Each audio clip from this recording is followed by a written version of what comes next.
खबर, जहां बांग्लादेश की पूर्व पीएम खालिदा जिया का निधन हो गया। खालिदा जिया का निधन 80 साल में हुआ। लंबे समय से वो बीमार चल रही थी। बांग्लादेश की पहली महिला प्रधानमंत्री खालिदा जिया बनी थी। तो इस वक्त की आपको ये बड़ी खबर और दुखद खबर भी है, जहां पूर्व पीएम खालिदा जिया का निधन हो गया है। बांग्लादेश की वो पहली महिला प्रधानमंत्री बनी थी। लंबे समय से हालांकि वो बीमार चल रही थी। 80 साल की उम्र में खालिदा जिया का निधन हुआ है। उन्होंने अंतिम सांस ली। तो बांग्लादेश की पूर्व पीएम का निधन हो गया, खालिदा जिया का निधन हुआ। खालिदा जिया का 80 साल की उम्र में निधन हुआ। लंबे समय से वो बीमार चल रही थी। बांग्लादेश की पहली पीएम, महिला पीएम खालिदा जिया थी। तो बांग्लादेश से आपको ये खबर बता रहे हैं, जहां खालिदा जिया का निधन हो गया है। इस वक्त ये बड़ी खबर सामने आ रही है। 80 साल की उम्र में उनका निधन हुआ और आपको बता दें कि वो पहली महिला प्रधानमंत्री बनी थी। उनका निधन हो गया है। लंबे समय से वो बीमार चल रही थी, उनका इलाज भी चल रहा था, लेकिन उन्होंने अंतिम सांस ली। 80 साल की उम्र में उनका निधन हुआ।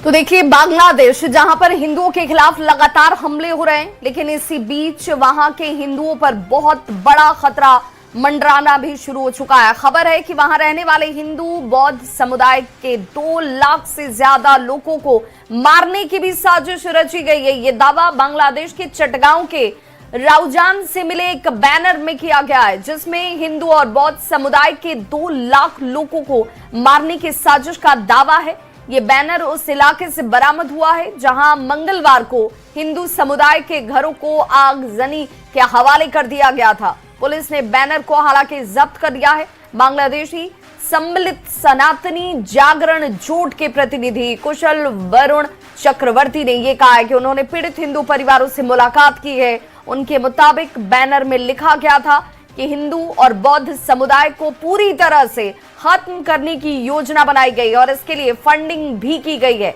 बांग्लादेश में उस्मान हादी की हत्या के बाद से लगातार हालात तनावपूर्ण है और इस बीच ये बड़ी खबर जहां पर, और ये चिंता बढ़ाने वाली खबर है, जहां हिंदुओं और बौद्ध समुदाय से जुड़े हुए लोगों को टारगेट किया जा रहा है और एक बड़ी संख्या 2 लाख से ज्यादा लोगों को मारने की एक साजिश और विदेशी फंडिंग जिसकी बात बार बार की जा रही है कि इस पूरे प्रकरण में फंडिंग का मामला शामिल है और ये साजिश कौन रच रहा है, फंडिंग कहां से आ रही है, ये सब कुछ अब तहकीकात के दायरे में है। चिंता का विषय भी अब, जहां पर बांग्लादेश में हिंदुओं पर हो रहे अत्याचार को लेकर अब विश्व पटल पर भी अब इसका विरोध शुरू हो चुका है। लगातार इससे लेकर आवाज मुखर होते हुए भारत सरकार ने भी इस पर अपना स्टैंड साफ कर दिया है, नाराजगी जाहिर की गई है। लेकिन इस बीच ये और चिंता की बात, जहां पर हिंदुओं पर यह खतरा कम होने के बजाय इस वक्त बढ़ता हुआ दिख रहा है। जो बैनर और पोस्टर बरामद किए गए हैं, 2 तस्वीरें हालात को बताने के लिए काफी हैं।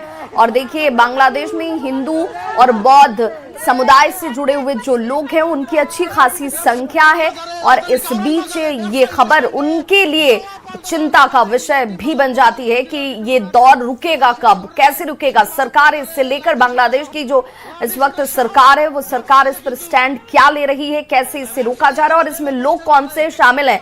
जिन लोगों की तरफ से आगजनी की गई, जो पहली तस्वीर आपके सामने है, ये हिंदू बहुल वो इलाका जहां पर घरों में बाहर से ताला लगा दिया जाता है, कुंडी लगाकर इन्हें आग के हवाले कर दिया गया। इलेक्शंस आने वाले हैं। हालांकि हम ये भी देख रहे हैं कि यूनुस गवर्नमेंट कह रही है कि फ्री एंड फेयर इलेक्शंस होंगे और एक पीसफुल माहौल में ये इलेक्शंस होंगे और जो भी इस तरह की वायलेंस को अंजाम देता है उसके खिलाफ ठोस कार्रवाई होगी। तो क्या कोई ठोस कदम उठाया गया है? क्या आप सेफ महसूस कर रहे हैं खुद को वहां पर?